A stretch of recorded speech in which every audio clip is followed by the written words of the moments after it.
जबलपुर नामक गांव में एक गरीब मछुआरा अपनी पत्नी के साथ रहता था। वह दिल का बहुत ही नेक था। वह मछलियां पकड़ता और उन्हें बाजार जाकर बेच आता। इसी से वह अपना गुजारा करता था। मछलियां ले लो, मछलियां ले लो, ताजी ताजी मछलियां। अरे भैया आइए, मछलियां ले जाइए, बहुत ही सस्ती मछलियां हैं। अरे भाई मछलियां कैसे दे रहे हो? केवल 10 मुद्राएं भैया, ले जाइए, बहुत अच्छी मछली है।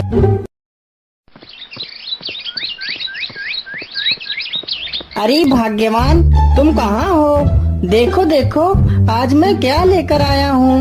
अरे अरे, आप इतना शोर क्यों मचा रहे हैं? ऐसा आप क्या लेकर आए हैं? अरे भाग्यवान, ये कुछ सब्जियाँ मैं बाजार से लेकर आया हूँ। अरे इतनी सारी सब्जियाँ।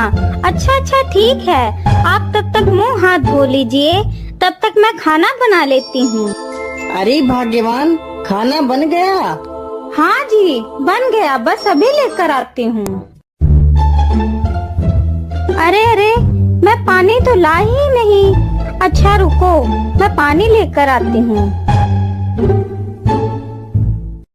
अरे पानी तो है ही नहीं, घड़ा तो पूरा खाली है।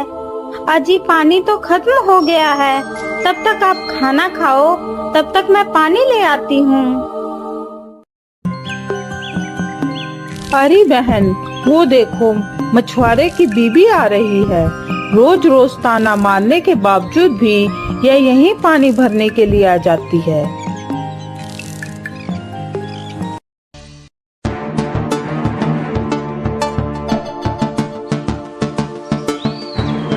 अरे बहन, तुमने मेरे पानी को क्यों गिरा दिया?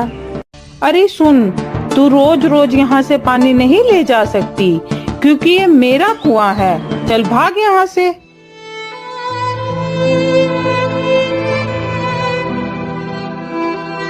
फिर वह नदी से पानी भरकर वापस आती है तो रास्ते में उसका पैर एक सर्प पे पड़ जाता है, तो सर्प उसे डस लेता है। अरे बहुत देर हो गई, लेकिन सुधा अभी तक वापस क्यों नहीं आई? कहीं रोज की तरह उन औरतों ने उसे परेशान तो नहीं किया? मुझे जाकर देखना चाहिए। अरे सुनीता बहन, क्या आपने मेरी पत्नी को देखा है? वह कुछ देर पहले पानी भरने के लिए आई थी। अरे मुझे क्या पता तेरी पत्नी के बारे में, तू खुद ढूंढ जाके। अरे बेटा, मैंने तुम्हारी पत्नी को नदी की ओर जाते देखा था।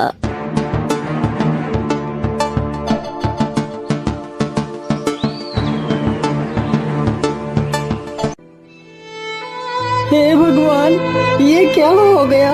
हे भगवान, सुधा उठो उठो, सुधा तुम्हें क्या हो गया?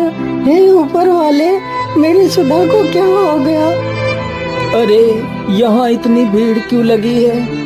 अरे बेटा, तुम्हें क्या हुआ? बाबा, मेरी पत्नी नदी पर पानी लेने गई थी और उसे एक सर्प ने डस लिया। बाबा मेरी मदद करो, अगर मेरी पत्नी को कुछ हो गया तो मैं भी जीवित नहीं रह पाऊंगा। बाबा मेरी मदद करो बाबा। अरे बेटा, तुम शांत हो जाओ, मैं तुम्हारी मदद कर सकता हूँ। क्या बाबा, आप मेरी पत्नी को ठीक कर सकते हो? तो बाबा मेरी पत्नी को जल्दी से ठीक कर दीजिए बाबा। बेटा, इसकी दवाई मेरे पास नहीं है, यह दवाई तुम्हें खुद लानी होगी। बाबा मुझे जल्दी से बताइए, यह दवाई कहाँ मिलेगी? बेटा ध्यान से सुनो, यहाँ से कुछ दूर पर तिलस्मी नाम का एक जंगल है। उस जंगल में एक जादुई पुष्प जो दिन में सिर्फ एक बार ही खिलता है।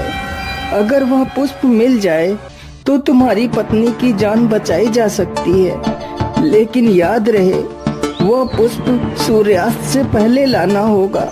सूर्यास्त के बाद उस पुष्प का जादू समाप्त हो जाता है। जल्दी जाओ बेटा, तुम्हारे पास समय बहुत कम है। फिर रमेश पुष्प की तलाश में निकल पड़ता है।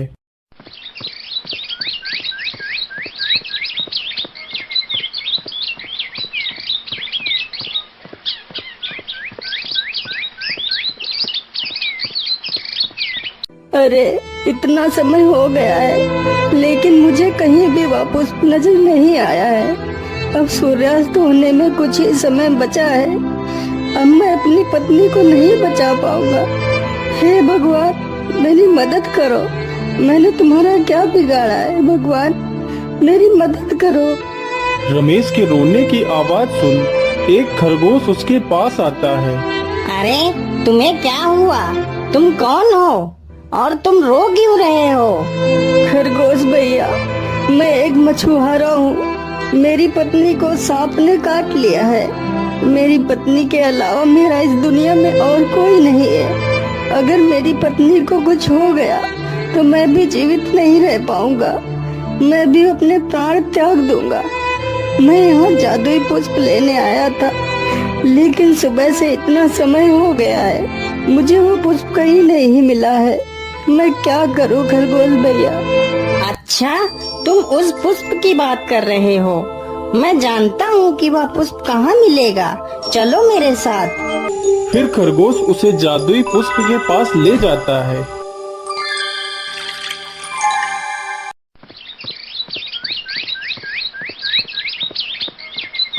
फिर मछुआरा जादुई पुष्प लेकर आ जाता है।